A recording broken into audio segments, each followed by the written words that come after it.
I need all the scotch.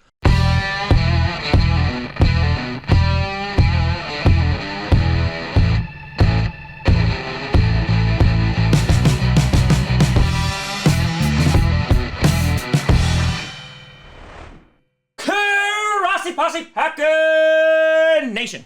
Welcome to an episode of Packcast, the podcast where you don't have to be a Packers fan, but it sure does help. I'm your host, Tom. Yep, my doctor's not going to be happy about my blood pressure tomorrow, Grossi. And today, we are going to recap one of the craziest games that I have been able to witness as a Packers fan, as the Green Bay Packers somehow, someway, knock off the Cincinnati Bengals 25-22. Before we get to that, I wanted a big shout and thank you to some brand new YouTube members. We have Adam Chung, we have Sir Volkerstein, we have Stephen Boyd, we have G Factor 51, and Maximad. A big shout out and thank you to you all. Now, heading into this game, I'm not gonna lie, there was some anxiety and stress because the Green Bay Packers, they are an injured football team. Just to give you an idea of who they're missing. So Darius Smith is currently out on IR, our best pass rusher. David Bakhtiari is on the PUP list, can't come back until after week 6, our best left tackle. Jair Alexander is on short-term IR, is going to be out for at least 3 weeks, our number one corner. Elton Jenkins, who has been missing for the past couple of weeks, who is our second backup for left tackle and also can play center. He's out as well. Josh Myers, our starting center, out as well. MVS is on short-term IR, who's basically our second wide receiver, out. Kevin King got injured and left at some point during this game after basically taking a shot to the head and the chest with a flying kick.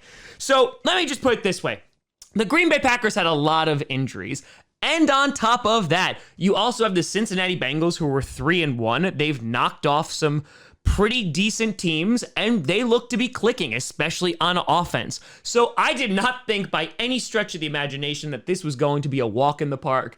And oh boy, it was not a walk in the park. It was a full-blown sprint while you had 7 axe murderers, a guy with a chainsaw, all chasing you.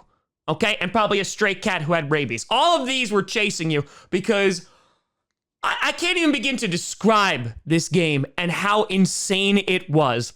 In that I thought, oh my God, this is it. We're going to win at least 3 times. In which I'm like, well, here you go. The Bengals are going to win at least 2 times. And it just kept going. And regulation could not contain this game. And as Aaron Rodgers said in his post game, both teams tried to lose this one at various points, but the Packers able to pull it off. Rodgers, 27 for 39, 344 yards, 2 touchdowns, 1 interception, was only sacked twice, which honestly, considering all of the injuries on our offense, not too bad. Lucas Patrick stepping in at center, had one really bad snap that Rodgers was able to salvage and actually bop it into Aaron Jones's hands, but I'll take it.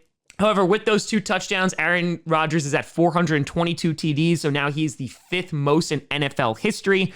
Aaron Jones, 14 carries for 103 yards, and I know those stats sound really good, but a lot of that was just one big run, which was a 57-yard run. So Jones trying to find some breathing room there, but the Bengals run D really stepped up. Dillon, 8 for 30, 4 for 49 through the air, had a touchdown, had some nice catches. On top of that, Davante Adams having a career day, 11 receptions for 206 yards and a touchdown. That is a career high for him.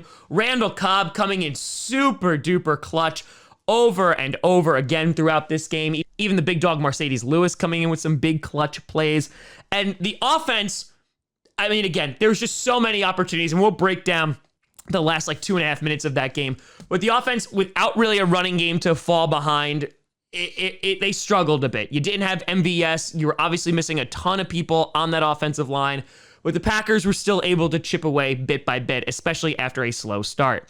On defense, Devondre Campbell, man, Aaron Rodgers just got done praising him in the press conference, basically saying, I don't know how this guy was on the street. How was he a free agent? Devondre Campbell has been so impressive, and we're barely paying him any money, but he stepped up big time. Chris Barnes coming back, which was a big boost. But Campbell, man, 5 solo tackles, a pass defended, a tackle for a loss, and an interception, which I thought was going to clinch it. The first play in overtime, Joe Burrow throws an interception to Campbell. Campbell saying that there was some pre-snap reads that they were able to see through tape and able to say like, hey, this is the play that they're going to do. Eric Stokes had the daunting task of being on Ja'Marr Chase. And for the most part, honestly, the rookie did good. The big touchdown, he was not on Ja'Marr Chase for that one. Savage wound up letting that up. But pretty darn good against a really, really good receiver in Ja'Marr Chase. Adrian Amos, 6 solo tackles, 1 pass defended, and a big interception as well. Let's talk about Mason Crosby. Crosby going 4 for 7, had a missed extra point on the day, and then sunk the game winner at 49 yards out. Mason Crosby, this was very reminiscent of the Detroit game a few years ago where he just missed field goal after field goal. And you could see that he was frustrated, and there were so many opportunities. Like, look at this graphic. This graphic is insane that you had 5 missed field goals combined between both teams in the last 2 minutes and 14 seconds in regulation, and that went into overtime as well. At one point, the Bengals thought that they won it. The kicker's jumping up and down, jumping in a guy's arms and realizing that he missed it. You had doinks in this game, and the thing I love the most is LaFleur, it was 4th and inches in overtime after Cobb making a clutch catch, and he turned to Crosby and says, what do you think? And Crosby says, I've got this. And he goes, all right, you got it. Sends him out there, drills a 49-yard game winner, which I did not get to see because I live in New York, and Fox cut that and showed the Giants-Cowboys game during a commercial, which was much more important. So I unfortunately missed that game winner, but that's neither here nor there. That's just why I'm going to move to Wisconsin. And for the opposing team, the Bengals, I mean, they played really damn good football. Burrow, 26 for 38, 281 yards, 2 touchdowns, 2 interceptions, was sacked 3 times. Unfortunately, got sent to the hospital with a potential throat contusion, which he played all of overtime and the rest of the game with, so hopefully he's okay there. I mean, he took a big shot on a run, and I've watched Joe Burrow play before, and he's a damn special player. I mean, the guy has to slide a little bit more, which he did at one point, but he just like has no care and is like, listen, I want to go and I want to get these yards. I want to get the first down. I want to win for my team, and you know, that's gutsy as hell. With Joe Mixon injured, he did have a touchdown. You had P. Ryan, who really was like the main guy, 11 carries for 59 yards. Ja'Marr Chase, 6 receptions, over 150 yards, was 159, 1 touchdown, won a huge one right before halftime, which was just blown coverage by the defense. But Ja'Marr Chase, man, had a really amazing catch in overtime. He is a special player, and that connection between him and Burrow is going to be lasting quite a while in this league. So what does this mean? Well, the injuries are still going to be there. Hopefully Josh Myers will return. He had an injured finger. Hopefully Elton Jenkins would return. I know he was close this week. So hopefully the offensive line can be built up a little bit more. Jaire Alexander, though, and Z are still not going to be available for a while. Jaire at least for 3 weeks. So there is definitely some concern there. And I feel like with these next few games, it's just trying to get out alive.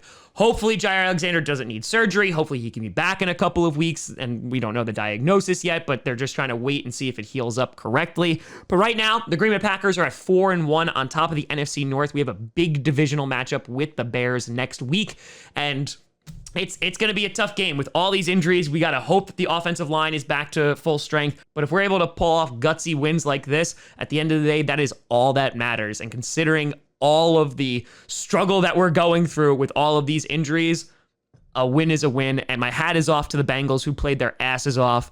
And that is definitely a team that is on the rise. As for Mason Crosby, I already got it a ton of times in the chat. We had over 10,000 people in that stream. Have I lost faith in Crosby? No. Because I think Mason Crosby, since that Detroit game that we talked about, has been one of the most reliable kickers in the NFL. Had a really bad game today, but still came in clutch, got the game winner after both teams basically were like, no, you win. No, go ahead, you win.